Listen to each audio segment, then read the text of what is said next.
Amém, amém, amém. Vamos lá. Vamos para mais uma aula, quarta aula. Lembrando que essa terceira aula a gente gravou aí uma revisão geral. Então vamos para uma quarta aula desse assunto, Introdução ao Novo Testamento, ok? Aqui eu estou na minha página 151 e o assunto é a síntese da história do Cânon. Amém? Amém? Abra sua Bíblia e abra sua apostila aí. Vamos para esse tempo maravilhoso aí em nome de Jesus. Lembrando aí que na próxima aula, quem não tem o exercício anterior, a gente vai trazer esse exercício também. E tem algumas provas pendentes aí que a gente vai estar resolvendo essa questão dessas provas aí nas próximas aulas, ok? Então, terça-feira teremos aula normal, voltando aí às aulas presenciais. E os que não podem estar presencial vão estar assistindo aí pelo EAD, ou nós estamos nos preparando aí para fazer fazer aula híbrida, aula ao vivo aí, em nome de Jesus. Síntese da história do Cânon. Durante o tempo dos apóstolos, algumas das epístolas de Paulo e um ou mais dos evangelhos já eram aceitos como escrituras sagradas.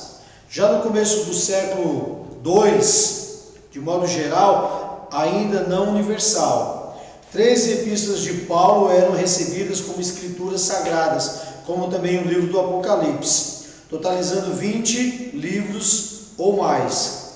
Irineu, em 180 d.C., aceitava 22 livros. Alguns livros não aceitos hoje em dia foram aceitos por alguns cristãos dos primeiros séculos, especialmente a epístola de Barnabé, as epístolas de Clemente e o pastor Hermas. Durante o século III, eram aceitos quase universalmente todos os 27 livros do Novo Testamento, com exceção da epístola também. Orígenes, 25 d.C., foi o primeiro dos pais da igreja a aceitar a epístola de Tiago, mas também aceitava a epístola de Barnabé e o pastor Hermas, pelo que o seu Novo Testamento constava de 29 livros. No século IV, chegou a fixação quase universal do Cânon do Novo Testamento, tal como existe hoje. Os concílios, tanto os antigos como os da Idade Média, em geral, aprovaram o Cânon dos 27 livros, tal como os conhecemos na atualidade. Indivíduos da antiguidade, da Igreja Média e dos modernos retém diversas opiniões, especialmente em relação aos livros discutidos. Tiago, 2 Pedro, 2 e 3 de João, Hebreus, Judas e Apocalipse. Ao todo 7 livros. Então, no contexto geral, a igreja foi passando e os livros foram sendo conhecidos, colocados, com alguma diferença aqui e ali, mas no geral o Cânon já vinha sendo formado e estabelecido como conhecemos. Princípios. Circulação universal. Alguns livros jamais foram aceitos por falta de circulação, enquanto outros foram aceitos tardiamente por falta de circulação da igreja. Autoria dos apóstolos, dos discípulos dos apóstolos. Dentre os apóstolos temos a epístola de Paulo e de Pedro e o evangelho de João. Dentre os discípulos dos apóstolos temos o evangelho de Lucas e o livro de Atos e a epístola aos Hebreus. Livros segundo tradição e a doutrina dos apóstolos, Lucas, Atos, Apocalipse e 2 Pedro. Também foram rejeitados os escritos ridículos ou fabulosos. Entre esses podemos enumerar a maior parte dos livros apócrifos, o livro de Tomé e o de André, as Atos de Paulo, Apocalipse de Pedro. Houve rejeição de literaturas que visavam propagar heresias, como o Evangelho de Tomé, diversos outros evangelhos, epístolas falsas e apócrifas. Uso universal por toda a igreja. Alguns livros foram aceitos apenas por determinados setores da igreja, ou somente por alguns cristãos. Finalmente, os 27 livros atuais do Novo Testamento foram aceitos e passaram a ser universalmente usados na igreja cristã. Influência na formação do cânon. O Evangelho Testamento que forneceu o impulso criador de um Novo Testamento. A vida e as palavras de Jesus Cristo e uma consequência a necessidade de criar uma autoridade além da autoridade do Velho ou do Antigo Testamento. A nova religião que criou a necessidade de mais escrituras, além das escrituras judaicas, para formar a base da nova revelação. Os apóstolos, primeiros grandes líderes da nova fé revelada, os quais seus livros e epístolas forneceram a base do novo. Os pais apostólicos que criaram os cânones primitivos e uma nova autoridade da igreja primitiva, os concílios da igreja primitiva e medieval. Essas são algumas das influências na formação direta do cânon. Influência do Antigo Testamento. Estão comigo aí? Amém. Ok. A história do cânon do Antigo Testamento é longa e complexa e não é apenas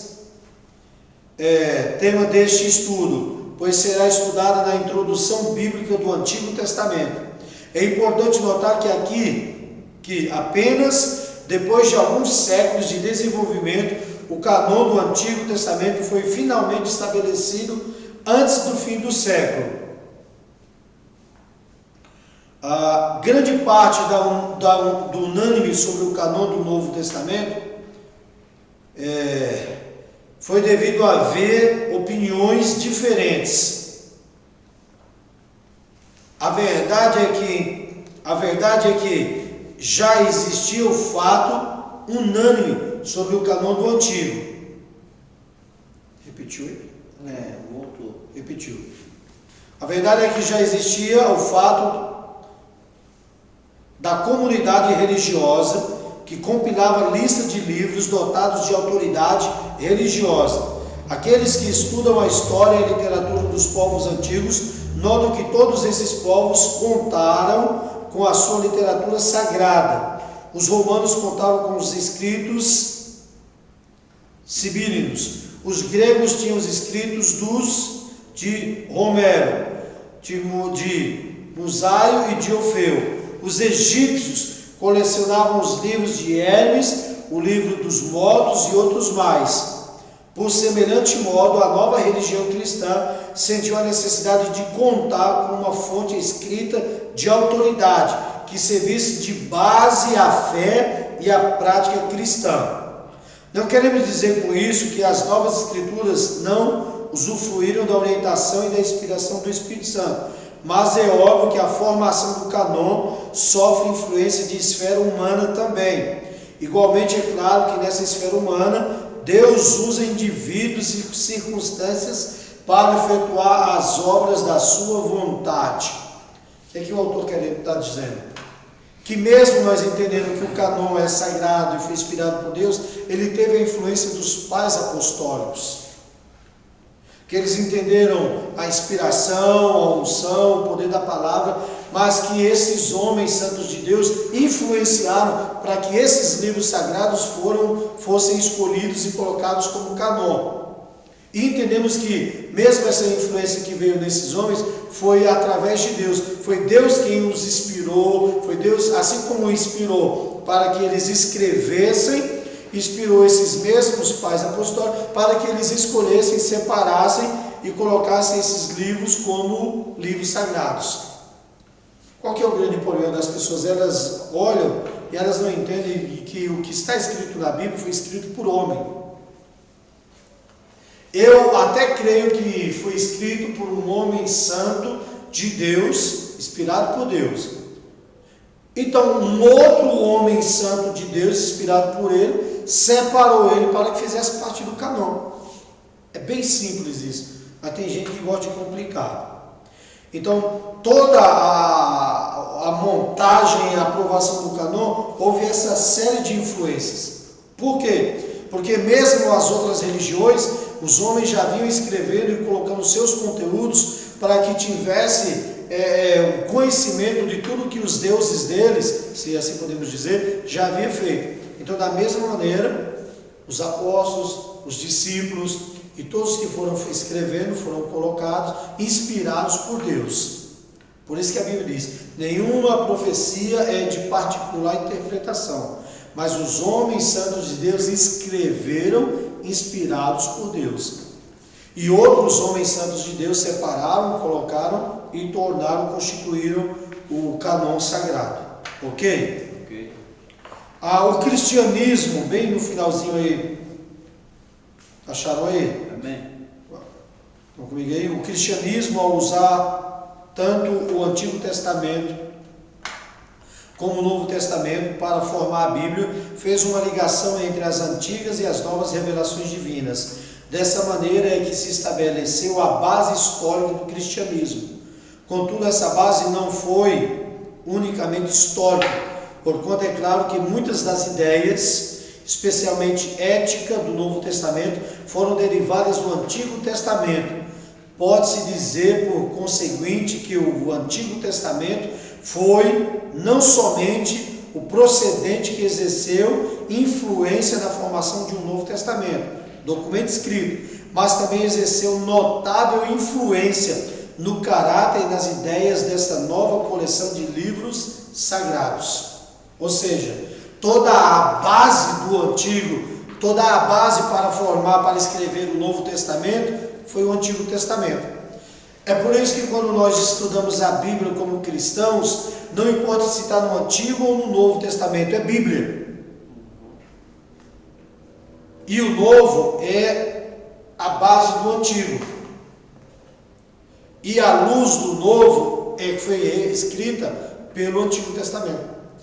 Então não posso separar. Então tudo o que foi escrito e todo o cânon para ser aprovado, considerado sagrado e ser colocado como está e chegar ao ponto que está hoje, ela teve a influência de tudo que foi escrito no Antigo Testamento. Ok? E nós vamos para esse último aí. Eu quero que vocês marquem aí na Bíblia de vocês, que eu estou sem caneta aqui, depois eu marco. A influência da vida e das palavras de Jesus Cristo. Nunca homem algum falou com Jesus, falou como Jesus. Ninguém jamais viveu como ele. Considerando sua vida e suas palavras, achamos não somente uma explicação para a existência do Novo Testamento, mas também entendemos que seria impossível que depois da vida de um homem assim, não tivesse sido escrito muitos livros acerca dele. O sentido e as ilustrações desse fato podem ser observados pelo leitor na existência não só do Novo Testamento, mas também na existência dos livros apócrifos do Novo Testamento. Portanto, muitos evangelhos, atos e epístolas foram escritos por diversos indivíduos, descrevendo as vidas dos 12 apóstolos ou outros cristãos antigos. Em Lucas 1, mostra que muitos escreveram livros sobre Cristo e suas palavras, e que o próprio Lucas usou parte desses livros como base do evangelho que escreveu. Dizendo isso, porém, não queremos afirmar que Lucas usou livros apócrifos, portanto não sabe da existência de qualquer livro apócrifo escrito antes dele. Esses livros que Lucas usou não desconheceram hoje em dia, com exceção do Evangelho de Marcos. Devemos notar que a vida e as palavras de Jesus não deixaram de ser observadas pelo mundo, e que até hoje o mundo continua a observar, e muitos continuam escrevendo a respeito do assunto. Foi apenas natural, portanto, que parte das sessões aceitas como escrituras sagradas relatassem as palavras de Jesus e descrevessem a sua vida. Esses livros foram designados desde o princípio pelo nome de Evangelho, mas também houve outros evangelhos que foram rejeitados. Então, parte da escolha para o cânon sagrado é a influência das palavras de Jesus diretamente nas pessoas.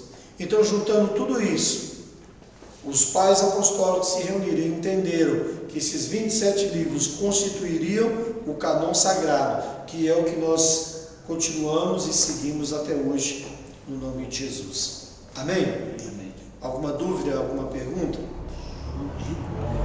terça-feira nós teremos aula normal. Eu vou colocar no grupo, nós vamos retomar as aulas presenciais, gravando aqui para os que estão em EAD, e logo a gente estando organizado direitinho, a gente vai ter a sala então aberta, que quem quiser, teve uma eventualidade de não poder vir, vai poder fazer a aula híbrida, né? A aula ao vivo lá pela plataforma no nome de Jesus, amém? Quero abençoar vocês no nome do Senhor e uma continuação de semana abençoada em nome de Jesus.